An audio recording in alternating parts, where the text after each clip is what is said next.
നമസ്കാരം. നമസ്തേ. നമസ്തേ. ഈ ജോർജ് സോറോസുമായി ബന്ധപ്പെട്ട വിവാദങ്ങൾ അവസാനിക്കുന്നില്ല.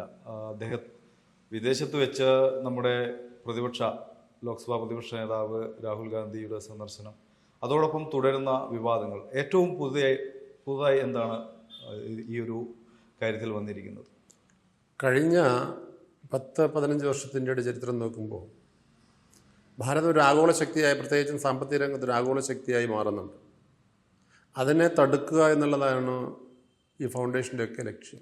3 തരത്തിലാണ് ഇവരിത് ഓപ്പറേറ്റ് ചെയ്യുന്നത്. ഒന്ന്, പാകിസ്ഥാൻ നേതൃത്വം കൊടുത്ത ഇസ്ലാമിസ്റ്റ് ഗ്രൂപ്പുകൾ വഴി. 2, ഇന്ത്യയിൽ പ്രവർത്തിക്കുന്ന NGO അവർ മുഖാന്തരം. 3, ഈ ഫണ്ടിങ് ഏജൻസിയുടെ സഹായികളായി നിൽക്കുന്ന മനുഷ്യാവകാശ പ്രവർത്തകരും അഭിഭാഷക ടീമും ഉണ്ട് ഇന്ത്യയിൽ. ഈ 3 ഗ്രൂപ്പുകളാണ് സ്വാഭാവികമായിട്ടും ഇതിനെതിരെ പ്രവർത്തിക്കുന്നത്. അത് പ്രധാനം നമുക്ക് കാണാൻ കഴിയുന്നൊരു ഹിന്ദു ഹ്യൂമൻ റൈറ്റ്സ് എന്ന് പറയുന്നൊരു സംഘടനയുണ്ട്. അത് സുനിത വിശ്വനാഥാണ് അത് ഉണ്ടാക്കിയിട്ടുള്ളത്. അപ്പോൾ അവരുടെ ഭർത്താവ് സ്റ്റീഫൻ ഷാ ഇസ്രായേലിനെതിരായിട്ട് പ്രവർത്തിക്കാൻ വേണ്ടി ഇസ്രായേലിലൊരു സംഘടന അദ്ദേഹം ഉണ്ടാക്കിയിട്ടുണ്ട്. ജൂയിഷ് വോയിസ് ഫോർ എന്ന് പറഞ്ഞിട്ടുള്ള സംഘടന. ഈ ജൂയിഷ് വോയിസ് ഫോർ പീസ് എന്ന് പറയുന്ന സംഘടന കഴിഞ്ഞ 2017 മുതൽ 2021 കാലഘട്ടം വരെ ഏകദേശം $8 ലക്ഷം ജോർജ് സോറോസിൻ്റെ കയ്യിൽ നിന്ന് കൈപ്പറ്റിയത്. എങ്ങനെയാണോ ഇസ്രായേലിനെ വേട്ടക്കാരനായിട്ടും പാലസ്തീനെ ഇരയായിട്ടും അവതരിപ്പിക്കുന്നത് ലോകത്തിന് മുന്നിൽ, ഇസ്രായേലിനെ തകർക്കാൻ വേണ്ടി അവർ കാണിച്ച അതേ തന്ത്രം തന്നെയാണ് ഈ സ്റ്റീഫൻ ഷായുടെ ഭാര്യയാണ് സുനിത വിശ്വാസ്. പഠിക്കേണ്ടതാണ്. ഇത്തരം NGO-കൾക്കെതിരെ കേന്ദ്ര സർക്കാർ അതിശക്തമായ ചില നിയമനിർമ്മാണങ്ങളും അവർക്ക് വിദേശ ഫണ്ട് കൈകാര്യം ചെയ്യുന്നതിൽ ചില പ്രത്യേക നിയമങ്ങളൊക്കെ കൊണ്ടുവന്നിരുന്നു. കർശനമായ നിയന്ത്രണത്തോടെയാണ് ഇപ്പോൾ പല NGO-കളും പ്രവർത്തിക്കുന്നത്. അപ്പോൾ ഇത്തരം നിയന്ത്രണങ്ങൾക്കപ്പുറത്താണോ ഇവരുടെയൊക്കെ പ്രവർത്തനം? ഇവരുടെ പ്രവർത്തനം, മനുഷ്യാവകാശ പ്രവർത്തനം ലോകത്തെല്ലാ സ്ഥലത്തും പ്രവർത്തിക്കുന്നുണ്ട്. ഇന്ത്യയുടെ പ്രതിപക്ഷ രാഷ്ട്രീയ കക്ഷികൾ ഇവരെ അനുകൂലിക്കുന്നു എന്നുള്ളതാണ് നമ്മുടെ ഏറ്റവും വലിയ ഒരു പ്രശ്നം. ഇപ്പം 3000-ലധികം NGO-കളെ സർക്കാർ നിരോധിച്ചിട്ടുണ്ട്, ഭാരത സർക്കാർ നിരോധിച്ചിട്ടുണ്ട്. 2016 ഈ മക്വാൻ്റെ ഒരു സംഘടനയെ നിരോധിച്ചു, അവരുടെ പൈസയൊക്കെ കണ്ടുകെട്ടുകയും ചെയ്തു. പക്ഷേ ഇവരെല്ലാവരും കൂടി ചേർന്നിട്ടാണ് മനുഷ്യാവകാശത്തിൻ്റെ പേരിൽ ഇപ്പം നടക്കുന്ന കർഷക സമരം, ഉദാഹരണം. അതായത് മനുഷ്യാവകാശം എന്നത് ഒരു മുഖമറ. അതെ, പുകമറ സൃഷ്ടിച്ചുകൊണ്ട് ഇപ്പം കർഷക സമരം, ആ ഗുസ്തി താരങ്ങളുടെ വിഷയം, ഇതെല്ലാത്തിനും പുറകിൽ ഈ ഒരു അജണ്ട ഉണ്ടായിരുന്നു. അത് നമ്മൾ ശ്രദ്ധിക്കേണ്ടതുണ്ട്. അവരുടെ പ്രവർത്തനം ഈ ഭാരതത്തിൽ വളരെ സജീവമാണ് എന്ന് നമുക്ക് ബോധ്യപ്പെടണമെങ്കിൽ ഇതിൻ്റെ ആ കൂട്ടുകെട്ടിൻ്റെ ആഴം അറിയണം. ആ കൂട്ടുകെട്ടിൻ്റെ ആഴം എന്ന് പറഞ്ഞാൽ 2019 തന്നെ organisation of minorities in India എന്ന് പറയുന്ന സംഘടനയുടെ നേതൃത്വത്തിൽ ഇന്ത്യൻ അമേരിക്കൻ മുസ്ലിം ഓർഗനൈസേഷൻ തുടങ്ങിയ സംഘടനകൾ, 15ഓളം സംഘടനകൾ ഈ സുനിത വിശ്വാസ നേതൃത്വം കൊടുക്കുന്നുണ്ട്. ഈ 15ഓളം സംഘടനകളുടെ ഒരു കൂട്ടായ്മയായിട്ടാണ് ഇന്ത്യയിൽ ഈ ഹിന്ദു ഹ്യൂമൻ റൈറ്റ്സ് പ്രവർത്തിക്കുന്നത്. ഇപ്പോൾ സുനിത വില്യംസിൻ്റെ കൂട്ടുകാരെന്ന് പറയുന്ന ആളുകൾ രാജഗോപാൽ പഴയ നമ്മുടെ ആധാർ സംവിധാനങ്ങളുടെ എല്ലാം തലപ്പത്തുണ്ടായിരുന്ന ആളാണ്. അപ്പോൾ ഇവരെങ്ങനെയാണ് 2000-ന് ശേഷം 2014 വരെ UP സർക്കാരിന് സ്വാധീനം ചെലുത്തിയത്? അന്നേ വിവാദം ഉണ്ടായിരുന്നു. നമ്മുടെ ആധാറിൻ്റെ രേഖകളൊക്കെ ചോർത്തുന്നു, നമ്മുടെ വിശദമായ ഡാറ്റാസ് മുഴുവൻ ജോർജ് സോറോസിന് ചോർത്തി കൊടുക്കുന്നു എന്നൊരു ആരോപണം അന്നിന് നേരിട്ടിരുന്നു. പക്ഷെ ഇപ്പോഴാണ് നമുക്കത് മനസ്സിലായത് എങ്ങനെയാണ് എന്ന്. ഈ കർഷക സമരത്തിലടക്കം ഇവരുടെ ഫണ്ടിങ് ഉണ്ട് എന്നത് തന്നെ ഒരു വ്യക്തമാണ്. അതായത് ആ സമയത്ത് കർഷക സമരം നടക്കുമ്പോൾ ചേട്ടൻ ശ്രദ്ധിച്ചിട്ടുണ്ടോ എന്നറിയില്ല, പുതിയ ട്രാക്ടറൊക്കെ കൊണ്ടുവന്നിട്ട് കർഷകർ കത്തിക്കുന്നു. സാധാരണ ഒരു കർഷകൻ അവൻ്റെ ജീവിത ഉപാധി ഇങ്ങനെ റോഡിലിട്ട് കത്തിക്കുമോ എന്ന് അന്ന് ആ രീതിയിലുള്ള ചോദ്യങ്ങൾ വരുന്നിരുന്നു. പിന്നെ മാത്രമല്ല, വന്ന ആളുകളൊക്കെ തന്നെ ആക്രമണകാരികളായിരുന്നു. അവർ ഒരു വലിയ രീതിയിലുള്ള ഒരു കലാപം ഉണ്ടാക്കാൻ വേണ്ടിയുള്ള ശ്രമമായിരുന്നു നടത്തിയത്. ഇതിനൊക്കെ ഫണ്ടിങ് എവിടെ നിന്നാണ് എന്ന ചോദ്യം അന്ന് തന്നെ ഉയർന്നിരുന്നു. അപ്പോൾ ചേട്ടാ ഈ പറഞ്ഞതുപോലെ ഇത്തരത്തിലുള്ളൊരു കൂട്ടുകെട്ടുകൾ, വൈദേശിക കൂട്ടുകെട്ടുകൾ ഇവിടുത്തെ പ്രതിപക്ഷ പാർട്ടികളെ അവർക്ക് പിന്തുണ നൽകി മനുഷ്യാവകാശ പ്രവർത്തനം എന്ന രീതിയിൽ തന്നെയാണ് ഇന്ത്യയെ സാമ്പത്തികമായി തകർക്കാൻ വേണ്ടിയിട്ടുള്ള ഈ ഒരു പ്രവർത്തനം തുടരുന്നത്, അല്ലേ? അതെ. ഈ ജസ്റ്റിസ് ഫോർ ആൾ, അതുപോലെ തന്നെ മുസ്ലിം ബ്രദർഹുഡ് തുടങ്ങിയ സംഘടനകൾ ന്യൂജേഴ്സിയിലും അമേരിക്കയിലും ഒക്കെ പ്രവർത്തിക്കുന്നുണ്ട്. രാഹുൽ ഗാന്ധി വിദേശത്ത് പോയ അമേരിക്കൻ സന്ദർശന സമയത്ത് അവരുടെ പരിപാടികളൊക്കെ സ്പോൺസർ ചെയ്തത് ഇവരായിരുന്നു എന്ന് അന്നേ വാർത്തയുണ്ടായിരുന്നു. ജോർജ് സോറോസും കോൺഗ്രസും തമ്മിലുള്ള ബന്ധം വളരെ ദൃഢമാണ്. ജോർജ് സോറോസിനെ നോമിനിയായിട്ടാണ് നമ്മുടെ ഈ രാജു രാജഗോപാൽ മൻമോഹൻ സിംഗിൻ്റെ കാലഘട്ടത്തിൽ ആധാറിൻ്റെ തലപ്പത്തുള്ളത്. ഒരിക്കലും വരാൻ പാടില്ലാത്തതാണ് അങ്ങനെ വന്നത്. അപ്പോൾ എത്രത്തോളം ദൃഢമായി അവർ പ്രവർത്തിക്കുന്നു എന്നുള്ളതാണ് നമ്മൾ ശ്രദ്ധിക്കേണ്ടത്. 2023 രാഹുൽ ഗാന്ധിയുടെ അമേരിക്കൻ പര്യടനം ന്യൂജേഴ്സിയിൽ അവരുടെ വലിയ സമ്മേളനം സംഘടിപ്പിച്ചതിൻ്റെ ചുമതല പോലും രാജു രാജഗോപാലിനായിരുന്നു. അപ്പോൾ ഇവർ തമ്മിലുള്ള ബന്ധത്തെക്കുറിച്ച് നമ്മൾ മനസ്സിലാക്കേണ്ടതാണ്. ഇവിടെ ഈ പ്രതിപക്ഷമായിട്ടുള്ള ബന്ധമാണ് സർക്കാരിന് ശക്തമായൊരു നിലപാടെടുക്കാൻ കഴിയാതെ വരുന്നത്. സർക്കാരിനെ ദുർബലപ്പെടുത്തുന്ന വഴിയാണ്. കാരണം മനുഷ്യാവകാശത്തിൻ്റെ പേരിൽ ഇപ്പം സുനിത വിശ്വനാഥിനെതിരെ കേസെടുത്താൽ ഉടനെ അത് മനുഷ്യാവകാശത്തിന് എതിരായിട്ട് മനുഷ്യാവകാശ ലംഘനമെന്ന് മറുപടി കൂട്ടുന്നു. കാശ്മീരിലെ ഭീകരവാദികൾക്കെതിരെ നടപടിയെടുത്താൽ ഇതേ നിലപാട് തന്നെയാണ് ഇസ്രായേലിൽ.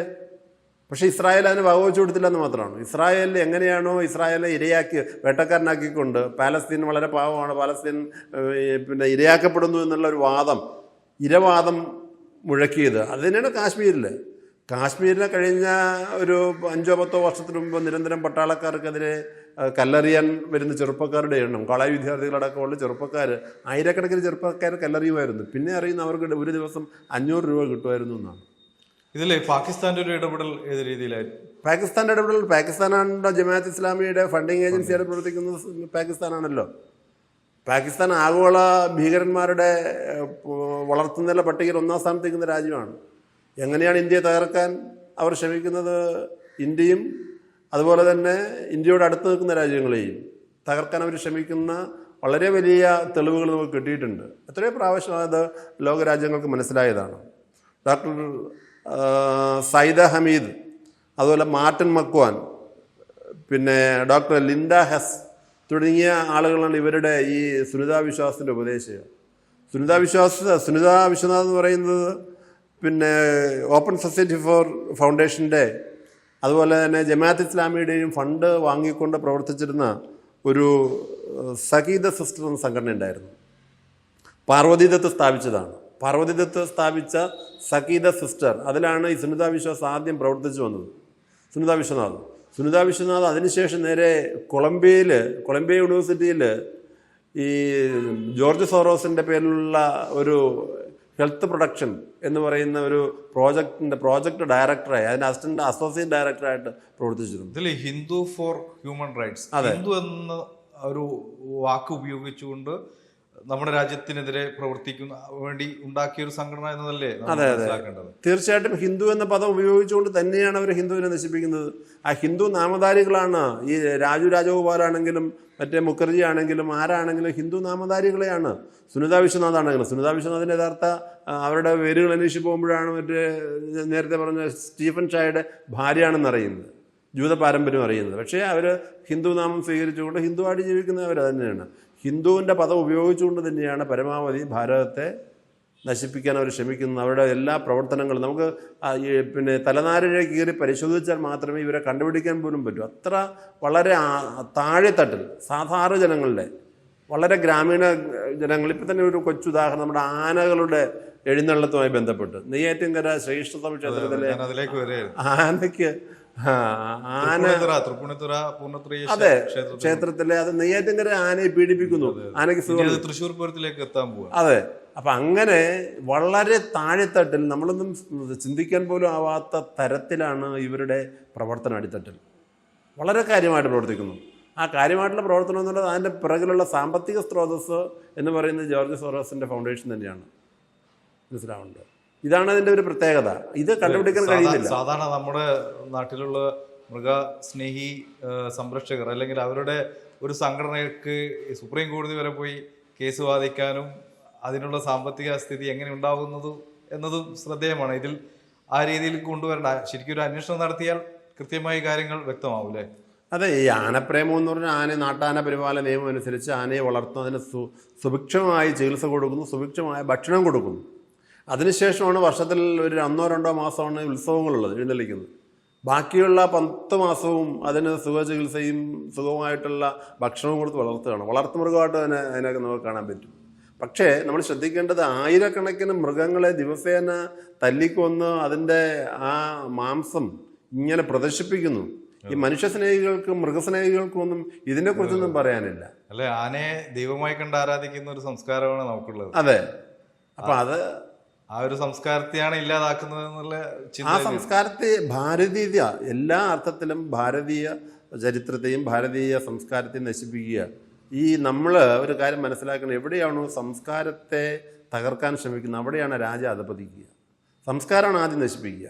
സാംസ്കാരിക കേന്ദ്രങ്ങളെ തകർത്താലേ ആ രാഷ്ട്രത്തെ നശിപ്പിക്കാൻ സാധിക്കൂ. അതിൻ്റെ ആ സാമ്പത്തിക പുരോഗതിയാണെങ്കിലും ശരി, മറ്റേതരത്തിലുള്ള ശാസ്ത്രീയ പുരോഗതിയാണെങ്കിലും ശരി, ആ രാഷ്ട്രത്തെ തകർക്കണമെന്നുണ്ടെങ്കിൽ ആദ്യം അതിന് നട്ടെല്ല് എന്ന് പറയുന്ന സാംസ്കാരിക ശക്തിയാണ്. ആ സാംസ്കാരിക ശക്തിയെ തകർക്കുക, അതിനുവേണ്ടിയൊരു ശ്രമമാണ് ഈ ആനപ്രേമവും ഒക്കെ പറഞ്ഞു വരുന്നത് തന്നെയാണ്. ഈ സുനിത വിശ്വനാഥ് 2020 നെതർലൻഡ് കേന്ദ്രമാക്കി പ്രവർത്തിക്കുന്ന ഒരു ഫൗണ്ടേഷനുണ്ട്. ലണ്ടൻ സ്റ്റോറി എന്നാണ് ഫൗണ്ടേഷൻ്റെ പേര്. ലണ്ടൻ സ്റ്റോറി അതിൻ്റെ പ്രധാന ഉദ്ദേശം എന്ന് പറഞ്ഞാൽ ഭാരതം പോലെയുള്ള അവികസിത രാജ്യങ്ങളെ, അല്ലെങ്കിൽ അതിൻ്റെ ഇടയിൽ നിന്ന് വളർന്നു വരുന്ന ലോക നേതൃത്വ നിലയിലേക്ക് വളർന്നു വരുന്ന രാജ്യങ്ങളെ അപകീർത്തിപ്പെടുത്തുക, അതിനുവേണ്ടിയുള്ള ആഖ്യാനങ്ങൾ ചമയ്ക്കുക എന്നുള്ളതാണ് ലണ്ടൻ സ്റ്റോറിയുടെ പ്രധാന കർത്തവ്യം എന്ന് പറയുന്നത്. ആ ലണ്ടൻ സ്റ്റോറിയുടെ ഉപദേശക സമിതി അംഗമായിട്ട് പ്രവർത്തിച്ച ആളാണ് 2020 സുനിത വിശ്വനാഥ്. അപ്പോൾ സുനിത വിശ്വനാഥ് എന്ന് പറയുന്ന ഒരു വ്യക്തിയല്ല, എത്ര ആഴത്തിൽ ഇവരുടെ ബന്ധങ്ങൾ 15-20ഓളം സംഘടനകളെ കോർത്തിണക്കിക്കൊണ്ട് ഹിന്ദു ഫോർ ഹ്യൂമൻ റൈറ്റ്സ് എന്ന സംഘടനയുടെ പേരിൽ ഭാരതത്തിൽ പ്രവർത്തിക്കുമ്പോൾ അതിൻ്റെ പുറകിൽ ജമാഅത്ത് ഇസ്ലാമി, പാകിസ്ഥാൻ ഇസ്ലാമിക ഗ്രൂപ്പുകൾ, ജോർജ് സോറോസ്, നെതർലൻഡ് കേന്ദ്രമായി പ്രവർത്തിക്കുന്ന ലണ്ടൻ സ്റ്റോറി, ഇങ്ങനെയുള്ള വിവിധ രാജ്യങ്ങളിൽ പ്രവർത്തിക്കുന്ന ആഗോള ഒരു ആഖ്യാന ശക്തികളുണ്ട്. ഭാരതത്തെ എങ്ങനെയാണ് തകർക്കാൻ പറ്റുക? അവിടെയാണ് നമ്മൾ ശ്രദ്ധിക്കേണ്ടത്.